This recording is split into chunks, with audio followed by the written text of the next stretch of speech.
Hello, this is Jesse Howard. So I just wanted to show you that I'm here in MySQL Workbench. I already have the Amazon database set up and it's got the sample products table on it.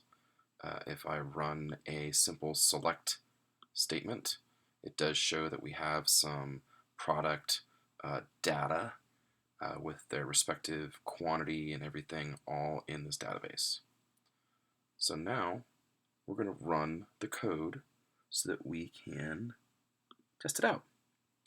So the way that you do this is we do node and then the name of the file, which if you're in the right directory, you can do ls for the directory. It'll show you the respective files that we're going to be calling to run our app through the command line here. If you don't see these files, you're not in the right directory. You might have to do cd and then whatever the folder path on your computer is to that particular folder. But since I'm already there, I'm just going to do node, because that's what I'm using for the command line interface. It's node, and then Amazon customer. It is case sensitive, .js, and that will load the initial app. And right away, I've got quite a bit of products in here. I've been playing around with it, so I have to kind of scroll up a bit to see the sort of welcome screen, welcome to Amazon, now viewing all products, and currently they're arranged by department, not necessarily by AD. So I've got all the books here, then the computers and tech, then the home stuff, and then kitchen. So that's kind of all of this matches these items that you'll see back here in our database. So this queried that database and populated it right into the terminal. So now it's waiting for command from me, the customer, which item would I like to buy? So I'll say that I would like to buy one of my favorites. This is a great book by Robert E. Howard. This is also a great book. The movie was awful, but this book's great. Yeah, let's say I want to do that. So that's product ID number 11. So I type in that item down here, hit return. Now it asks me the next prompt, how many do I want? Well, let's say I'll buy 3. 1 for me and 2 for a couple of my friends.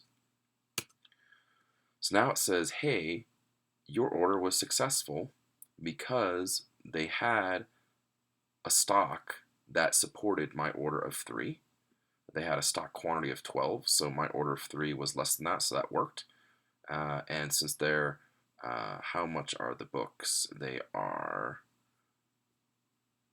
like $12 a piece or whatever, $13 a piece. Yeah, so $13 a piece times 3 would be 39, so that's kind of where that comes in. And now it tells me, hey, the remaining stock that's in the database should be 9. So sure enough, if I come back here and run another SQL select statement, let me scroll to the top,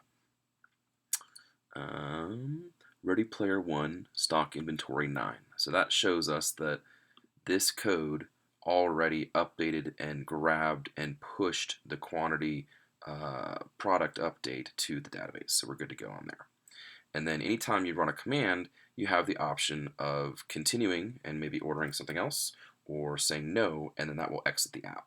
So in my case, I'm a customer and I would like to order another item. So in this case, I'm going to order something that it can't fulfill. So maybe I'll order this little thermos. It's item number 15, and it says there's 7 in stock.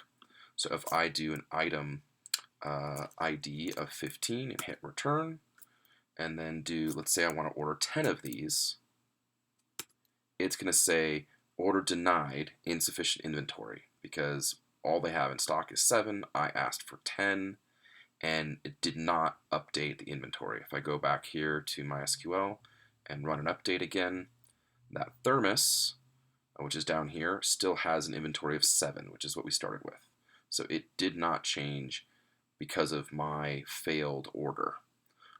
So for me as a customer, you pretty much get the idea, but that's pretty much all I need to do right now. So I will choose no, and that ends the app. And it also closes the connection to the SQL database, so it's not just continuously running in the background. So now I'm back to my regular command line. I've got my regular command prompt. So now we can open up the manager file. So I'll just do node manager. Bamazon.js, and again, case sensitive, so node Bamazon manager.js. And this pulls up a much simpler screen that says welcome Bamazon manager, and they have a list of commands that they can run at any given time. And we've got this little up and down arrow to choose the prompts that we want. So if we do view all products, this will display a very similar kind of report of the database, just like the customer side did, but you will notice that it does have the correct inventory quantities now because of the changes the customers made.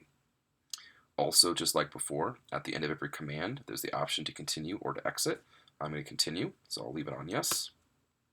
So now we'll do a restock report. So what this does when we run this, it basically queries the database, and it does a SQL select statement where any product inventory is 5 or less. So you'll see right here it found that an amazing book, Chronicles of Conan by Robert E. Howard and Sonos wireless speakers here, both of these are below or at a 5 quantity, so those came up as, hey, maybe we want to reorder those before we run out.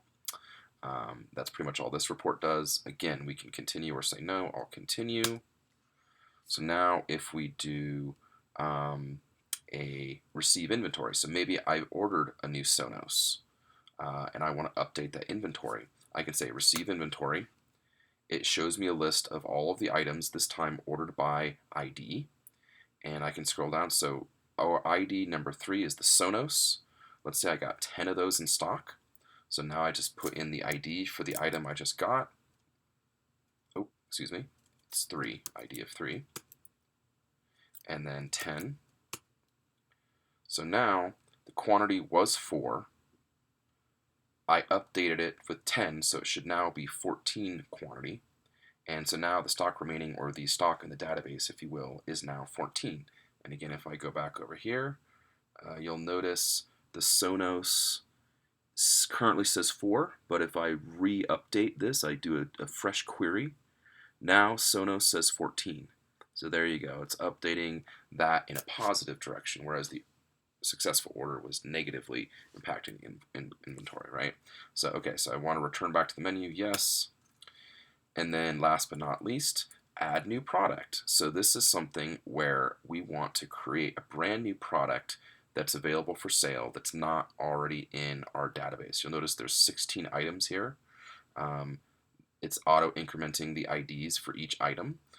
So I'm basically going to make a 17th item into our database. So we'll say, yeah, add new product. And now here it just asks us some information about what is this product type. So we can say it is an Ativa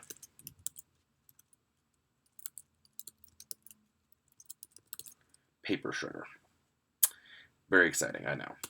And then from there it says, okay, there's a finite list of departments, so rather than having the person potentially misspell it, this is a way to kind of guarantee that it's consistent data. So I'll say that this fits under computers and technology. And the price, will say that that's $40. And then my initial quantity, I just got a pallet of 8 of these, so I'll put in an 8. And so now it says product added, and then what I like to return back to the main menu. But again, if I come over here, you'll notice there is no Ativa paper shredder in the MySQL database originally, but if I update the database, it now will show item 17, Ativa paper shredder. So that's pretty much it. Thank you so much for joining me.